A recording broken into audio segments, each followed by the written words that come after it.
What is the best digital audio workstation for making EDM? There's a whole range of factors you can take into account when deciding on which audio workstation is the best for you, so let's have a chat about it.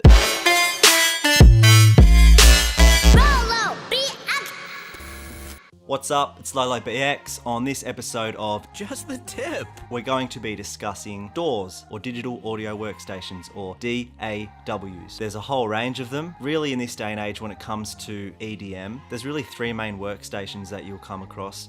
Those are Ableton, FL Studio, and Logic Pro. I myself use Logic Pro. That's purely because back in the day when I started, I had a mate that gave me a free copy. Back then it was Logic Pro 9, I think, and it was like literally 7 or 8 DVDs in this big box that you had to install one by one. Maybe it cost nearly $1,000 to buy it back then. So my mate had a copy, gave me a copy. That's what I learnt on, purely because I got it for free. That's basically what I recommend. Which one of the big three is really the best? The short answer is they all do exactly the same thing in different ways. There's no one that's really better than the other. Each of them will have their fanatics that will argue pros and cons, but realistically you can get the same result with any of those three. So when it comes to choosing one, if you have the slightest inkling or tendency to pick one over the other, I just suggest going with that one. Whether that is you've got a friend that uses a particular workstation that they might be able to help you with the learning process and give you tips along the way, or whether one's just cheaper or more accessible to you in the present moment, go with that one. This is a decision that you really shouldn't dwell over. Ultimately, you need to pick one and get on your way. You want to be wasting as little time as possible making decisions like this. You can always change down the line, but you probably won't need to. Once you learn your way around whichever workstation you choose, you'll be pretty competent in creating whatever sound you need and processing sounds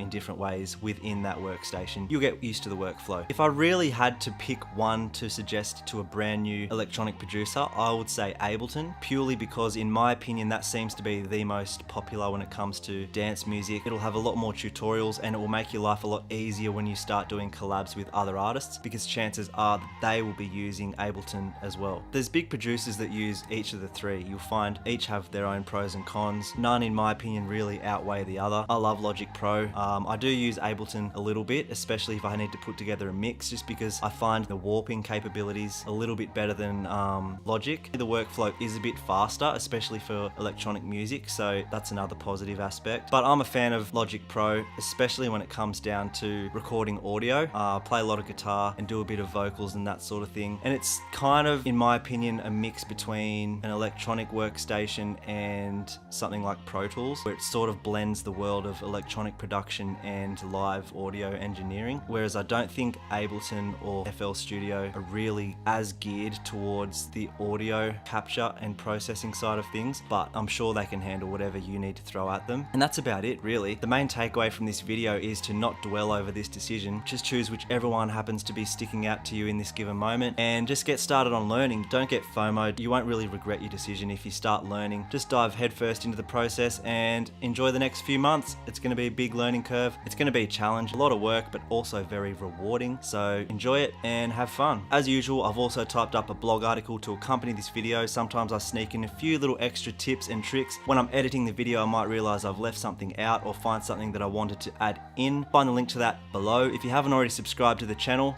hit the button. Also hit the little notification bell if you want to be notified every time I upload a video. I'm doing 2 to 3 a week at the moment, covering all kinds of topics, things that I have struggled with or things that I've personally corrected in my own process over the years, things that I believe aren't spoken about enough elsewhere. If you like this video, hit the like button. Let me know in the comments if you have any other tips when it comes to choosing a DAW. Let me know what your favorite DAW is and why. That's about it. Until next time, peace.